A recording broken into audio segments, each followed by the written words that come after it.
Looking for financial insights you can trust? How do you protect yourself as an investor? What's the strategy? I think it's really simple. I think you just want to be diversified in your portfolio. The Payne family brings real-world experience to every conversation. Well, I think that's the problem right now is, right, a lot of people that are close to retirement, they're taking so much risks. And if we do get a big sell-off, it could derail their retirement. Listen to the Pain Points of Wealth on the Red Apple Podcast Network. Listen, all you New Yorkers. Taxi. Okay, man, we're looking around. This is the 77 WABC minicast. Alrighty, Lionel with you. And this is The Other Side of Midnight, also known as The Other Side of Midnight. And so far, my friends, your analyses. By the way, this is when talk radio is the best. Is the best. Why? It's a how do I say? It is a what's the word? It is a non-political story. It has nothing to do with anything other than just the facts of the case. And it involves your observations and thoughts. Our number 800-848-9222. Let's go back to the phones. Dan in Crook County. You're on the other side of midnight with Lionel. Hey, good morning, Lionel. Good morning, sir. I had two quick comments, and I'll let somebody else get on.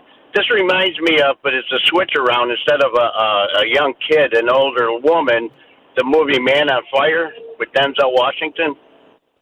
Yes. Well, is this wait a minute, which one was that? That's where he was, I think he worked for the CIA, and they sent him down. The father had set up a kidnapping on his own kid, that little girl, I forget her name. And then he was sent to find her in Mexico, the cartel or whatever kidnapped her. Yes. It was a good movie, but okay. That's what this kind of reminds me of. Well, what do you think? I think she's dead, but... Why do you think that?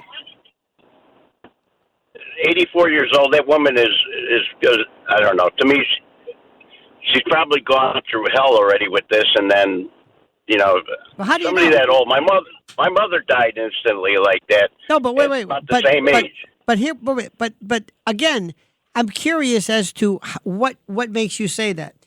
A, she could have died immediately. This could have been a botched burglary. Or she could have been successfully, if you will, kidnapped, and then later on somebody says, forget it, this isn't worth our while.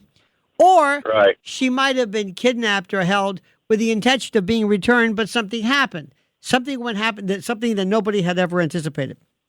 So you have a variety of things. When we say, when we say this, what we're saying is the likelihood of her not being dead, or the likelihood of her not being alive, is outweighed by the problems and the improbability of it as time elapses. As it gets older, we're coming up on a week. Right. So that means somebody has her, somebody's feeding her, somebody's at least trying to attend to whatever needs she has. I know she has a pacemaker, and she has medication, which they say, quote, she needs. A lot of this stuff, if it's the usual, blood pressure and cholesterol, she won't necessarily die because of that. So there's so many factors that you pick the one you want. It could be anything.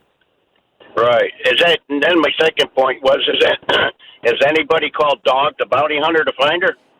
You know what? That man, bless his heart, he was very upset one time. I was on a show with a guy named Donnie.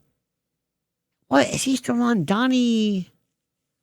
What was his name? He's on Morning Joe. He's an idiot. He's Donnie Deutsch. Donnie Deutsch. Moich. He's a cretin. And I was on his show one time, and Dog the Bounty Hunter was on before me. And Dog the Bounty Hunter was going to go to Iraq to find bin Laden, or someplace.